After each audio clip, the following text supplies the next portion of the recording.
Hi, nice to meet you. आज हम लोग देखने वाले हैं नेचुरल फ्रीक्वेंसी को निकालने का शॉर्टकट तरीका। जब क्वेश्चन में वर्टिकल लीवर बेस्ड क्वेश्चन दिया हो, जो कि गेट, आईएएस, इसरो, बीआरसी जैसे एग्जाम पॉइंट ऑफ व्यू से काफ़ी इंपॉर्टेंट है। तो अगर आप शॉर्टकट ट्रिक्स को अच्छे से समझना चाहते हैं तो वीडियो को शुरू से लेकर अंत तक देखना। वीडियो का कोई भी पार्ट मिस मत करना। तो चलिए शुरू करते हैं। वर्टिकल लीवर बेस्ड क्वेश्चन को समझने से पहले हमको कुछ पॉइंट्स पर ध्यान देना होगा। तो देखते हो पॉइंट्स है क्या। वर्टिकल लीवर बेस्ड प्रॉब्लम, मान लो कि कुछ इस तरह से सिस्टम दिया हुआ है। ये स्प्रिंग अटैच है, ये मास है, एक रॉड से अटैच है, यहाँ पर डैम्पर लगा हुआ है। तो ये जो हिंज है, हिंज से लेकर जहाँ पर स्प्रिंग अटैच है उसके बीच की दूरी को बी से डिनोट किया है, और हिंज से लेकर डैम्पर जहाँ तक लगा हुआ है उसके बीच की दूरी को ए से डिनोट किया हुआ है। और इस रॉड की लेंथ, हिंज से लेकर इस मास तक की लेंथ एल है। के क्या है हमारा, स्प्रिंग कांस्टेंट है। सी क्या है, डैम्पिंग कोफिशिएंट है। तो फॉर्मूला जो बनता है M L square theta double dot. ये जो एल स्क्वायर बताता है हिंज से मास कितनी दूरी पे है। आई क्या है हमारा, moment of inertia. C A square, C मतलब डैम्पर हिंज से कितनी दूरी पर, ए स्क्वायर प्लस के बी स्क्वायर इंटू थीटा। जो के है हमारा स्प्रिंग कांस्टेंट हिंज से कितनी दूरी पे बी, और सी टी क्या है हमारा, टॉर्सनल डैम्पिंग, ठीक है। और के टी क्या है, टॉर्सनल स्टिफनेस है। Plus minus M G L theta equal to zero. Minus sign कब यूज़ करेंगे, जब मास इज अबाउ फल्क्रम, मतलब जो हिंज है, पाइवोट है, उसके ऊपर अगर मास है तो माइनस साइन यूज़ करेंगे। अगर हिंज के नीचे मास है तो हम लोग पॉजिटिव साइन यूज़ करेंगे। ध्यान देना, ये फॉर्मूला आया कैसे इसके बारे में बात नहीं करें क्योंकि इसका डेरिवेशन काफ़ी लंबा है। हम लोग प्रॉब्लम सॉल्विंग टेक्निक पर कॉन्सेंट्रेट करेंगे। तो नोट पॉइंट देना, जो हमारा हिंज है या पाइवोट या फल्क्रम है उसको हम लोग ओरिजिन कंसिडर करेंगे, ठीक है। सी क्या है हमारा, डैम्पिंग कोफिशिएंट, उसकी यूनिट क्या है, न्यूटन सेकेंड पर मीटर। के क्या है, स्प्रिंग कांस्टेंट है या स्प्रिंग स्टिफनेस भी बोलते हैं, उसकी यूनिट है न्यूटन पर मीटर। सी टी क्या है, टॉर्सनल डैम्पिंग है, न्यूटन मीटर सेकेंड पर रेडियन। के टी क्या है, टॉर्सनल स्टिफनेस है, न्यूटन पर मीटर पर रेडियन, ये इसकी यूनिट है। तो हम कुछ क्वेश्चन देखते हैं और कॉन्सेप्ट को अच्छे से समझते हैं शॉर्टकट ट्रिक से। तो हमारे पास पहला क्वेश्चन है, calculate the natural frequency of the system shown in figure if the mass of the rod is negligible. इस रॉड का मास नेग्लिजिबल है compare to the mass m. कुछ इस तरह से अरेंजमेंट दिया है। इसके जो स्प्रिंग के है, हिंज से यहाँ से की दूरी ये है, और इस स्प्रिंग की दूरी बी है, और ये हमारा मास है, और इसके बीच की दूरी एल दिया हुआ। कभी कभी क्या होता है, इस क्वेश्चन को कुछ इस तरह से भी पूछ सकता है, ठीक है, जैसे ये दिया हुआ है। ध्यान देना, जो इक्वेशन ऑफ मोशन है, जैसे अभी मैं इक्वेशन ऑफ मोशन लिख लेता हूँ, वो एंगल पे डिपेंड नहीं करता है, ठीक है। तो इस डायग्राम को इस तरह से भी दिखाकर आपको क्वेश्चन पूछ सकता है कंफ्यूज करने के लिए। हमारा इक्वेशन ऑफ मोशन क्या है, M L square theta double dot plus I theta double dot plus C A square theta dot plus के B square theta plus C T theta dot plus के T theta plus minus M G L theta equal to zero. ये वाला कब use करते हैं, जब हमको concentrated मास दिया हो, और ये वाला कब यूज़ करते हैं, जब हमको डिस्ट्रीब्यूटेड मास दिया हो, ठीक है। तो अब इसी शॉर्टकट ट्रिक्स को हम लोग यूज़ करेंगे फॉर्मूले। तो देखो क्वेश्चन में क्या क्या दिया हुआ है। हमारा मास क्या है, कॉन्सेंट्रेटेड है, तो हम कौन सा यूज़ करेंगे, इसको जस्ट मैं सिंप्लीफाई कर लेता हूँ, m L square theta double dot.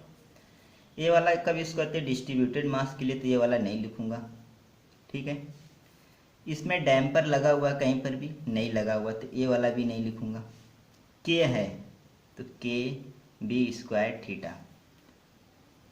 Damping torsional damping नहीं दिया हुआ है तो ए भी नहीं लिखूँगा, और टॉर्सनल स्टिफनेस नहीं दिया हुआ तो ए भी नहीं लिखूँगा। अब देखो ये जो हिंज है हमारा, हिंज से नीचे है मास है, तो क्या होगा, plus sign m G L theta equal to 0। ये हमारा मॉडिफाइड फार्मूला हो गया। ठीक है, जस्ट अब हमको वैल्यू पुट करना है। एम कितनी दूरी पे है, ए एल की दूरी पे है, तो हमारा m L square theta double dot k into a square theta plus के बी स्क्वायर थीटा, ये क्या है हमारा, प्लस एम जी एल, इसकी डिस्टेंस कितना है, एल है ना, तो l theta equal to 0। Theta theta सब में कॉमन है, तो क्या लिख सकता हूँ मैं, के ए स्क्वायर प्लस के B square plus M G L theta equal to 0, M L square theta double dot. अब ध्यान देना, हमने एक चीज़ देखा था, M X double dot plus C X dot plus K X equal to 0, इस फॉर्मूले से इक्वेट करो। तो हमारा ए वाला टर्म क्या बताता है, के बता रहा है, और सी तो यहाँ पर है नहीं, और डबल डॉट है तो यहाँ पर क्या बता रहा है, एम बता रहा है। हमको निकालना क्या है, natural frequency. Natural frequency is equal to क्या होता है, under root k upon m होता है। और यहाँ पर के क्या है, पूरा ये वाला term, k into a square plus k into b square plus M G l upon m क्या है यहाँ पर, m L square, m into m L square. ठीक है, तो ये हमारा आंसर आ जाएगा। ठीक है, क्वेश्चन नंबर 2 काफ़ी अच्छा क्वेश्चन है। देखो क्या दिया है, find the natural frequency of vibration of the system for small amplitude. एक क्वेश्चन हो गया, if k1 k2 a and b are fix, determine the value of b for which system will not vibrate. Question number 2, find the maximum acceleration of the mass. इस question में 3 तरीके से question पूछा गया है। तो पहले हम लोग इसका नेचुरल फ्रीक्वेंसी निकालेंगे, तो मैं फॉर्मूले लिख लेता हूँ ताकि हमारा कन्फ्यूज़न नहीं होगा। M L square theta double dot, इसको याद कर लेना, ये आपको काफ़ी मदद करेगा। सी ए स्क्वायर थीटा डॉट प्लस के बी स्क्वायर थीटा। अच्छा, ये थीटा क्यों है, क्योंकि जब आप इसमें मोशन होगा तो ये एंगल रोटेट करने की कोशिश करेगा, एंगुलर मोशन है। ठीक है, ये क्या हो जाएगा, c T theta dot plus के T theta dot, sorry k T theta plus minus M G L theta equal to 0। अब देखो कौन कौन सा टर्म आएगा। यहाँ पर जो रॉड है एज कंपेयर टू मास, इस रॉड का जो मास है नेग्लिजिबल है, तो डिस्ट्रीब्यूटेड मास नहीं है, कॉन्सेंट्रेटेड, ये वाला कट जाएगा। डैम्पर कहीं पर भी नहीं लगा हुआ है तो ये कट जाएगा। ठीक है, सीटी भी नहीं है, टॉर्सनल डैम्पिंग और टॉर्सनल स्टिफनेस भी नहीं है, ये वाला टर्म। तो बचा क्या, M L square theta double dot plus के B square theta plus minus M G L theta equal to 0। ठीक है, ये बचा। अब हमको जस्ट इसमें m कितनी दूरी पे है इस हिंज से, m a प्लस बी, ठीक है ना, तो a प्लस बी का whole square theta double dot. k1 इस हिंज से कितनी दूरी पे है, k1 a square theta plus k2 इस हिंज से कितनी दूरी पे है, k2 a स्क्वायर थीटा। अब देखो ये हिंज जो है, हिंज से मास कितना है, ऊपर है, वाउ, तो क्या आ जाएगा, माइनस एम जी, और कितनी दूरी पे है, a प्लस बी ना, तो a plus b a theta equal to 0। देखो थीटा इसमें भी कॉमन, इसमें भी कॉमन, इसमें भी कॉमन है, तो मैं क्या लिख सकता हूँ, एम a प्लस बी का whole square theta double dot plus k1 a square plus k2 a square minus M G A plus b into theta, ठीक है ना, इक्वल टू 0। यहाँ पर यल क्या बताता है, हिंज से मास के बीच की दूरी क्या है, ठीक है ना। तो अब हमको पता है कि नेचुरल फ्रीक्वेंसी क्या होती है हमारी, omega N is equal to under root K by M होता है। और हमने अभी देखा कि M X double dot plus C X dot plus K X equal to 0 होता है। हमारा के क्या है यहाँ पर, ए वाला टर्म है, और एम क्या है, डबल डॉट की जगह पे ए हमारा, तो क्या आ जाएगा, के वन ए स्क्वायर प्लस के टू ए स्क्वायर माइनस एम जी ए प्लस बी, ठीक है। और एम क्या है, एम इंटू ए प्लस बी का होल स्क्वायर। ये हमारा आ गया नेचुरल फ्रीक्वेंसी, ठीक है। पहला क्वेश्चन तो कंप्लीट हुआ। अब दूसरा क्वेश्चन क्या बोल रहा है, determine the value of b for which system will not vibrate. काफ़ी अच्छा क्वेश्चन है, हो सकता है गेट में इस तरह के क्वेश्चन आ जाए ट्विस्ट करने के लिए। तो सिस्टम कब वाइब्रेट नहीं करेगा, जब हमारी नेचुरल फ्रीक्वेंसी 0 होगी, राइट, यही है ना। तो नेचुरल फ्रीक्वेंसी हमने निकाला, क्या निकाला, ये वाला आया, तो इक्वल टू 0 क्या हो जाएगा,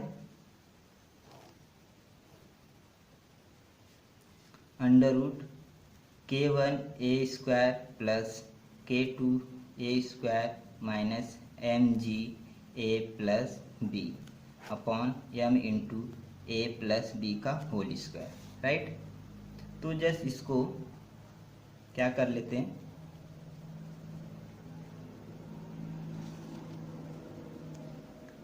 हर एक टर्म अलग है, या तो स्क्वायर रूट हटाओगे तो क्या हो जाएगा, के वन ए स्क्वायर प्लस के टू ए स्क्वायर माइनस एम जी ए plus B upon M into ए प्लस बी का होल स्क्वायर, ये आ जाएगा।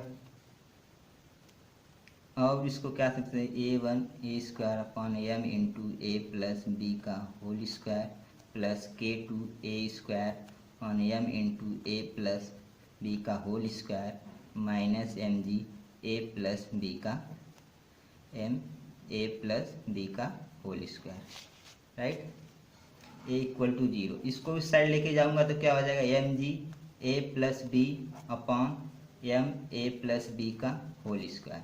इधर क्या बचेगा, के वन ए स्क्वायर अपॉन एम इंटू ए प्लस बी का होल स्क्वायर प्लस के टू ए स्क्वायर अपॉन एम इंटू ए प्लस बी का होल स्क्वायर, राइट। तो देखो ये दोनों में कॉमन है, तो ये कट सकता है। क्वेश्चन देखो, सब में कॉमन है, तो क्या बचा ऊपर, m ji A plus b is equal to के वन ए स्क्वायर, सब में कॉमन यही है, के टू ए स्क्वायर, तो ये क्या बचेगा, M ji A plus M G B is equal to के वन ए स्क्वायर प्लस के टू ए स्क्वायर।